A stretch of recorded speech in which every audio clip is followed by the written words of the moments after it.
Okay, so you can put together people into groups, different teams, etc., but ultimately groups need to make decisions, right? And so let's talk about perhaps the idea of group decision making, okay? Obviously, we can look at this general slide right here and see, look at this.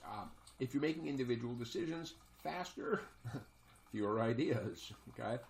Pros and cons, you get a bigger diversity of ideas, takes longer, okay? And so we can talk about all kinds of different pros and cons of decision-making by individuals versus decision-making by groups. Okay?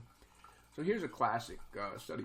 A man bought a horse for $60 and sold it again for $70. Then he bought it back for $80 and sold it again for $90. How much money did he make in the horse trading business? And most students get this wrong, okay? They really do. And it's hilarious because people think that the dude is losing money or something. But it's like, on the first transaction, he made $10. On the second transaction, he made $10.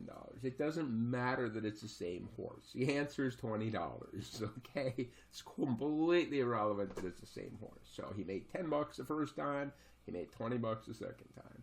So many students are like, oh, he made $10 the first time, but then he lost $10 when he bought it again. It's like, no, he did not lose $10. All right, long story. If you worked in groups with an inactive leader, 72% of groups got it correct. Students who worked in a group where there was an active leader involved got it correct 84% of the time. Okay, so clearly the individual decision-making was less effective than a coordinated group decision. Okay? So as a rule, this is true when it comes to quantities. How many beans are in a jar? Okay. Logically correct answers like horse trading, general not what's the capital of North Dakota. And as a group, you're more effective than in individuals. Okay. But we find that the responses of the group are better than the average individuals. However, the best member of the group always outperforms the group. Okay, the best individual is always better than the group. So the 5 stages to making effective decisions. Number 1, diagnosing the problem, because groups have problems to solve. So you have to come to an agreement. What is the nature of the problem? What is the goals of our group? What are obstacles to what we do? And again, when I get put onto faculty committees, at the very first meeting of every single academic year, the first thing we're going to do is pull out the faculty handbook and go through a description of what the committee is supposed to be doing. Because often that's the first question. Okay, here we are. We're on the committee for blah, blah, blah. What are we supposed to do? And everybody goes, I don't know. Let's pull out the faculty handbooks, find out why we exist. Okay, so there can be problems. Facts and opinions get mixed up. Of course they do. Symptoms and causes might perhaps be confused with each other. In the second stage, we're going to start to generate some solutions, and this is often where brainstorming, everybody come up with, understand the problem. Sometimes, let's say I've been on some ad hoc committees when it comes to open educational resources, and at this stage of generating solutions, each member was sent out and, go to the Google and find 3 different universities and how they address this issue, and then come back together. And so each individual went out and looked at what other schools are doing so that we could come and bring it together into a group. Okay?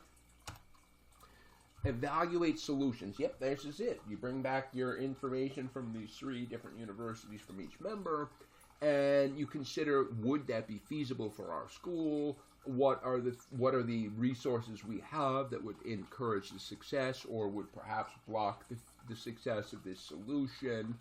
And so sometimes common problems, you don't see the downsides. You only see the positives. Or sometimes one member brings in a solution, and let's say it's a controversial solution, so you attack the person that proposed it rather than addressing the solution itself. Or here, this is perhaps very important, the least assertive members of the group, their ideas are just not considered because they don't push them forward. So now the group has proposed, have debated, have evaluated. Now they need to choose one, okay? Come together and have a vote, right?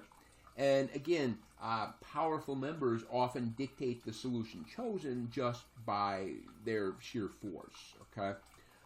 Sometimes political correctness can sneak into the decision-making process when perhaps it ought not be part of the process. And then finally, now that you have a solution, develop a plan, a way to implement that solution, right?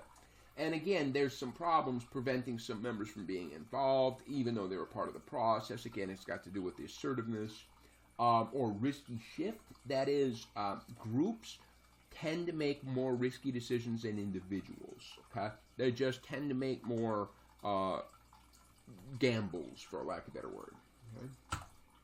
So, ineffective decision-making can be the consequence of a lot of things, but one of the biggest things is this idea of unshared information. Information that one member has, but other members of the group do not have.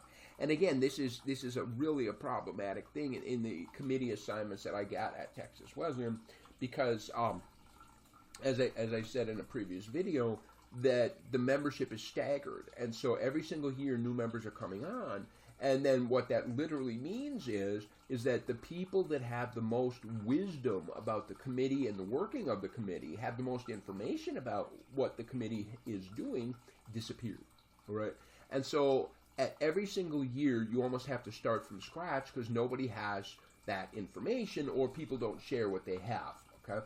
So it's really difficult when unshared information is involved and not everybody is making decisions using the same basis. And then finally, coordination or process loss. And this goes back to, the very first video in this module, and when we talked about, in particular, social loafing, but others as well.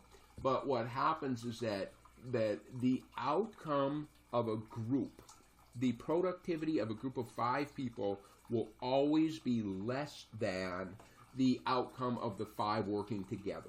Okay, so that's called coordination loss. Coordination loss is loss of output that occurs because of group processes. Okay.